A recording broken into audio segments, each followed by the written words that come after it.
La Listo. película ya se los describirá nuestro ilusionista para aquellos que se acaban de unir en la transmisión de Facebook Live.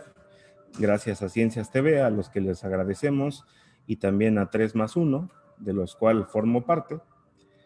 El siguiente acto, como les decía, tratará sobre la película Solaris.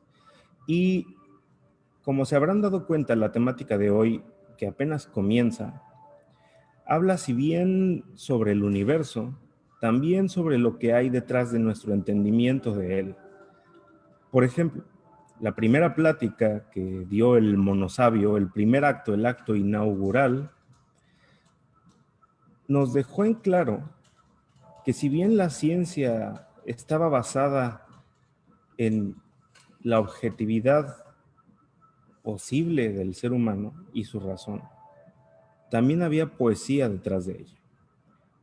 En la segunda plática, simplemente fuimos hechizados y malabareados por el doctor Leonardo Patiño, quien nos enseñó que el universo quizá es una versión holográfica, o para que no se preste a malas interpretaciones, una especie de homeomorfismo de otra realidad con dimensiones mayores, o donde las leyes físicas se presentan de otra manera, pero que se mapean en una especie de homeomorfismo a la nuestra. ¿Qué cambia? Nuestra percepción de ella. Justamente sobre eso es el siguiente tema. La percepción que tenemos sobre la realidad y cómo la realidad también modela nuestra percepción. Para aquellos que no han visto la película Solaris, sobre todo la de Andrei Tarkovsky, véanla. Si tienen algún problema con ver películas viejitas, porque mucha gente tiene ese problema, yo era de esos, vean primero la versión hollywoodense. Después échenle una mirada a la de Andrei Tarkovsky, no se van a arrepentir. Para mí es el mejor cineasta que jamás ha existido, después de Werner Herzog, y una vez que lo hayan hecho, lean el libro. Dejemos que nuestro siguiente artista circense, que como les decía, es el primer artista circense que presentará miembro del colectivo del circo ambulante, que es el curso de cálculo tensorial, y le hemos llamado el ilusionista debido a la temática de su exposición. ¿Cómo afecta la realidad a nuestra percepción? Siempre nos preguntamos si nuestra percepción afecta a la realidad. ¿Puede ser al revés? Ya veremos qué tiene que decirnos el ilusionista. Disfrútenlo porque ha preparado un video bastante interesante y bastante divertido. Vayamos a ello.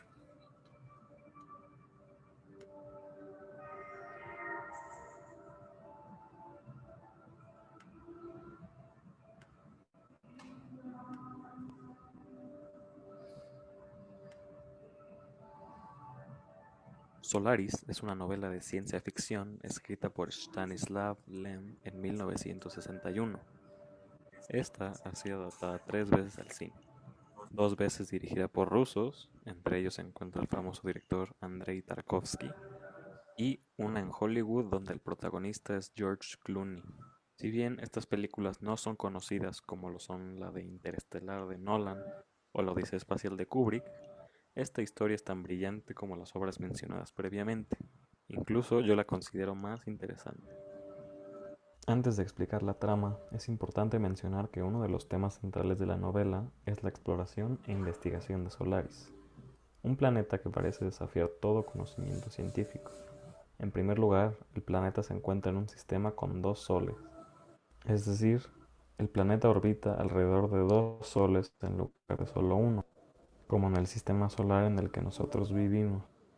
Con lo que se conoce actualmente, no sería posible tener la vida, la conocida, en un sistema solar con 2 soles. En primer lugar, porque el hecho de que haya 2 soles altera las órbitas de los planetas constantemente. Estas fluctuaciones provocarían cambios de temperatura drásticos que deberían destruir cualquier forma de vida. Hace un año, la doctora Sandra Harding dio una conferencia de la UNAM, donde se explicaron a detalle las condiciones conocidas para que en la Tierra haya vida. Como el tamaño del universo es extremadamente vasto, esto podría indicar que la existencia de vida fuera del planeta Tierra es una posibilidad científica. Se discutió luego la paradoja de Fermi. Esta paradoja indica que en la realidad, estas posibilidades no son tan altas como parecen. Para discutir esto se introdujo el tema de la unicidad de la Tierra. ¿Es la Tierra un planeta común? Para responder esto se analizaron los siguientes factores: que la Tierra sea habitable, la distancia a la cual se encuentra el Sol, el tamaño del planeta, la vida del Sol, las placas tectónicas, que de hecho estas en gran parte son las que causan mediante sus movimientos las variaciones de clima necesarios en la Tierra, la gran cantidad de agua que hay y la Luna. Todas estas privilegiadas características de la Tierra y muchas otras más son las que sustentan la vida en el planeta y lo que ocasionó que la vida surgiera en primer lugar. Regresando a Solaris, conforme se observaba el planeta, se vio, en primer lugar, que este consistía principalmente en un mar que lo cubría casi por completo, salvo por algunas islas pequeñas. Además, el planeta tenía una órbita completamente estable, tanto como la de nuestro planeta. Los cálculos que se hacían con respecto a su órbita indicaban que sus órbitas debían ser inestables, por lo que esto llamó mucho la atención de los científicos. Luego de mucha investigación, se logró observar que lo que mantenía el planeta en órbita era el mar del mismo.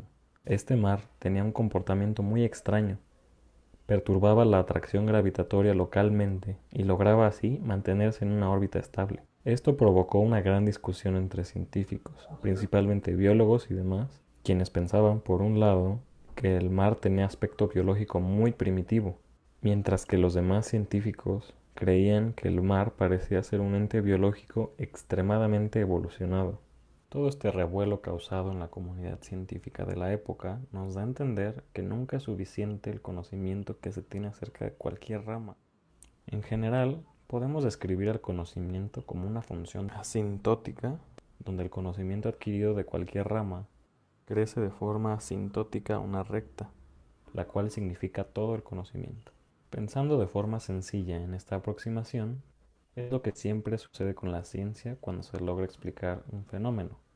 Por ejemplo, cuando se logró explicar que las órbitas de los planetas eran elípticas, se desconocía por completo la relatividad especial, y el acercamiento que se hace para explicar las órbitas con la teoría de la relatividad es más complejo, por lo que si pensamos como en la gráfica tangencial, el punto en el que se describieron las órbitas elípticas parecía estar extremadamente cerca de la línea del conocimiento. Sin embargo, al acercarnos nos encontramos nuevamente muy lejos de llegar, pero a la vez igual de cerca que antes. Otra forma de verlo es con la espiral de Ian Hacking. Él introdujo la representación e intervención del científico.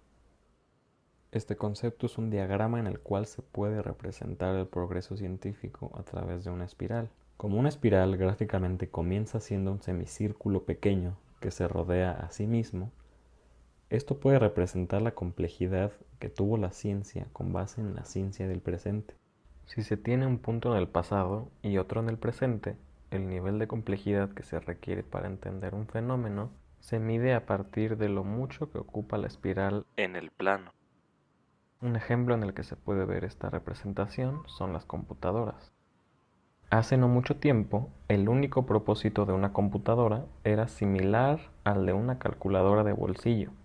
Sin embargo, esto cambió drásticamente, hasta tal punto que cargamos con un teléfono celular con potencial de computación superior al que se tenía en la NASA cuando se llevó al primer hombre a la Luna. Regresando a la representación, conforme avanza la espiral, se comienza a incrementar el espacio que ocupa sobre un plano. Esto indica que el nivel de complejidad a través del tiempo comienza a incrementar. Sobre esto se concluyó que conforme avanza el tiempo, avanza el progreso y avanza la complejidad. Ninguno de ellos de forma lineal, por supuesto. En breve, la novela narra la historia de Chris Kelvin. Chris Kelvin se encuentra dentro de la estación de Solaris. Él es un especialista que mandan a investigar una serie de malfunciones en la estación. En cuanto llega a ella, todo es profundamente confuso. Nadie se encuentra en la bahía para recibirlo. No hay ni un solo robot en la estación y las pocas personas que se encuentran en la misma actúan de una forma extraña. Le advierten de apariciones y parecen no estar haciendo absolutamente nada en la estación. Pronto, nuestro protagonista se da cuenta de que el mar de Solaris de alguna forma está interactuando con la memoria de los personajes para generar a los seres queridos de los mismos. Después de un largo día, Chris decide ir a dormir y cuando finalmente despierta encuentra a su esposa junto a él. Lo curioso no es solo el hecho de que ella no haya viajado con él a Solaris, sino que ella ha muerto desde hace ya varios años. Poco a poco la trama se comienza a poner oscura y los personajes se ven obligados a resolver los problemas que surgen.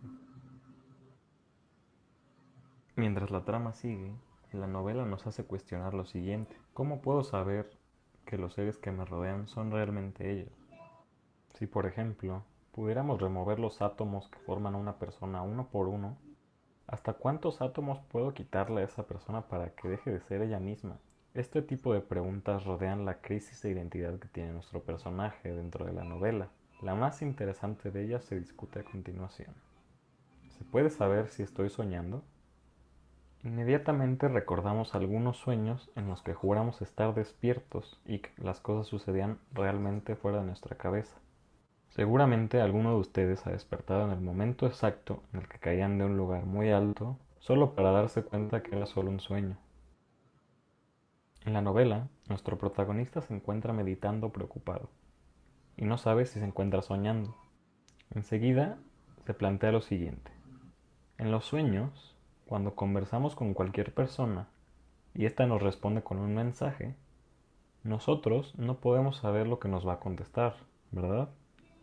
Sin embargo, nuestro sueño es producto de nuestra propia mente, por lo que el mensaje que vamos a recibir ya lo deberíamos conocer, ya que nuestro sueño fue ideado por nuestro cerebro. O bien, en palabras del autor, incluso cuando soñamos, hablamos con extraños, les hacemos preguntas y escuchamos sus respuestas. Más aún, aunque nuestros interlocutores sean de hecho creaciones de nuestra actividad psíquica, evolucionados a partir de procesos pseudo-independientes, hasta que no hablen con nosotros no podemos saber qué palabras van a emerger de sus labios, y sin embargo, estas palabras han sido formuladas por una parte separada de nuestra propia mente. Debemos entonces estar conscientes de ellas al mismo momento en el que las pensamos, para así ponerlas en las bocas de los entes imaginarios. Con esta idea en mente, al personaje se le ocurre hacer lo siguiente. Como nuestra propia mente es el artífice de nuestros propios sueños, entonces ella misma no puede tener el poder de cálculo de una computadora, por lo que un cálculo que requiere de poder computacional complejo no puede ser realizado por la mente. Para poder saber si se está soñando, entonces se trabaja con una computadora de la siguiente forma. Calcular la posición de un satélite es bastante complicado.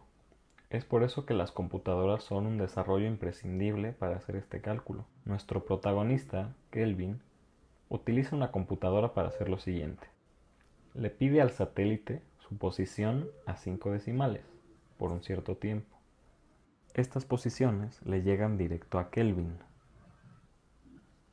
Luego se pone a calcular la misma posición a mano con la ayuda de una supercomputadora. De esta forma, tiene dos maneras de calcular un mismo número. En la analogía que se hizo previamente, la posición del satélite, dada por el satélite mismo, es el mensaje que nos da la otra persona en un sueño. Es decir, hay una posición determinada que el satélite tiene. Este número se le es revelado al protagonista y actúa como el mensaje que nuestro sueño nos provee, mientras que por otra parte, Kelvin se pone a realizar este cálculo con la ayuda de una supercomputadora. Si ambos resultados coinciden, entonces él no se puede encontrar soñando, ya que la posición del satélite tuvo que haber sido ideada por su mente, la cual no tiene un poder computacional más poderoso que el de una supercomputadora. Pero ¿qué hubiera pasado si estos números no fueran iguales?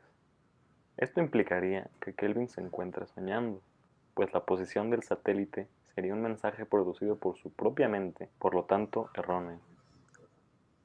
¿Es este método válido para saber si nos encontramos soñando? ¿Qué piensan ustedes?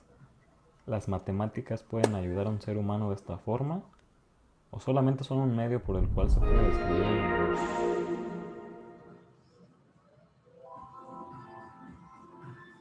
Muy bien, pues bastante extraordinario, diría yo. Para empezar,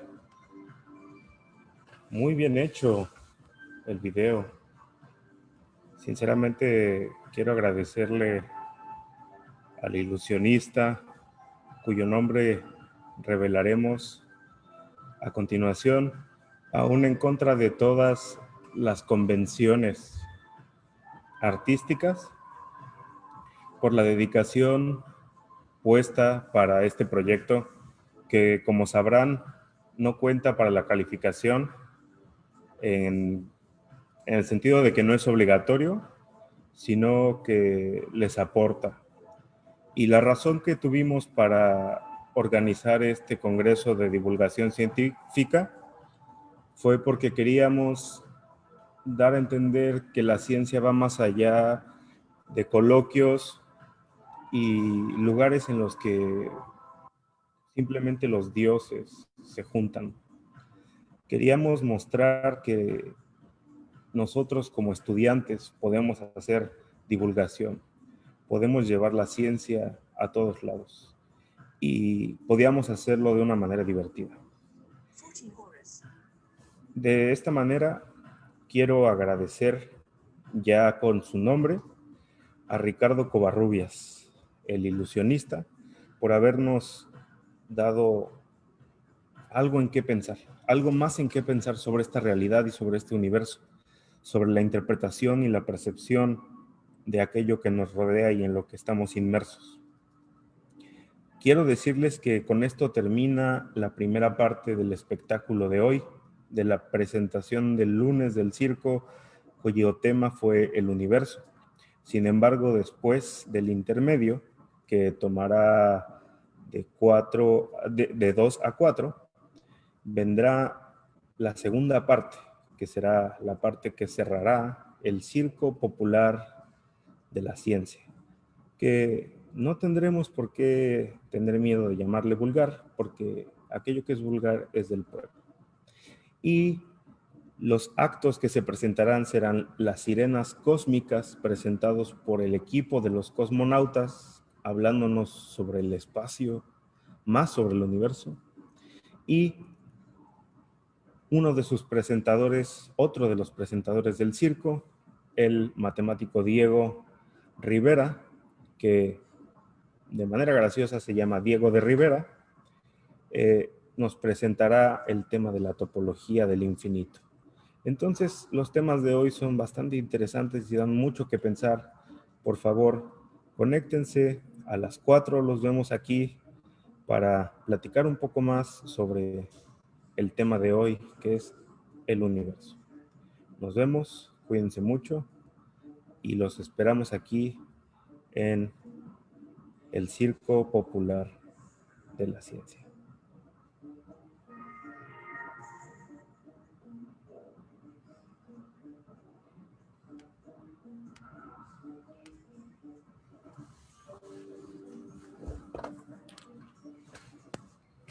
Ahorita te escribo, voy a dar calificaciones a mi otro grupo. Sí.